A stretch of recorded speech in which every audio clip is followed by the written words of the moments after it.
It's a scene familiar to many parents and one that plays out weekly at OU Physicians Family Medicine. Vaccinations given to help protect individual children, their families, and communities. The hepatitis B vaccine is a series of 3 shots starting in infancy that protects against a disease that can cause inflammation of the liver and cancer. Dr. Rachel Franklin says she spends a fair amount of time explaining its importance to parents. One of the common misconceptions is that the vaccine doesn't really do much. They don't really have an immune system, and hey, mom didn't have hepatitis, so baby won't get hepatitis.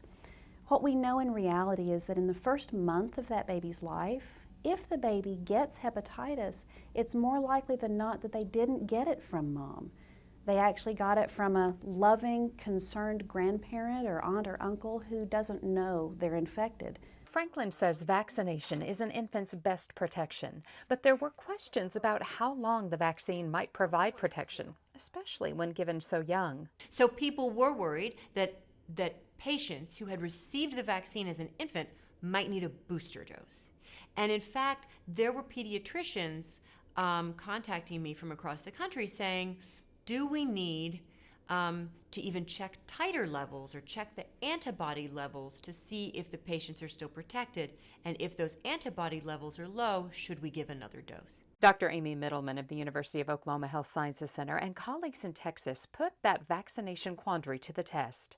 With a grant from the Centers for Disease Control and Prevention, they looked at 420 teenagers between 16 and 19 years of age.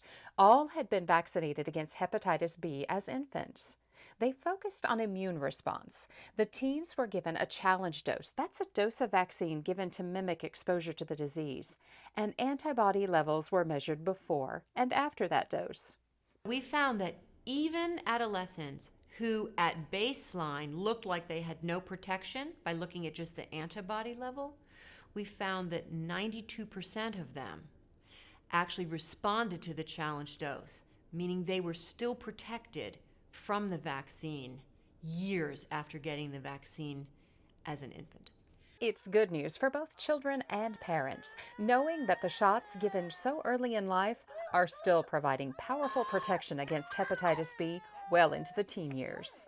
This study is yet another example of how medicine is constantly reevaluating what we're doing. We always want to make sure that we're offering the best preventions, the best treatments for our patients to help them with their good health. This is Teresa Green reporting. I know that one stings. Oh, you did fantastic.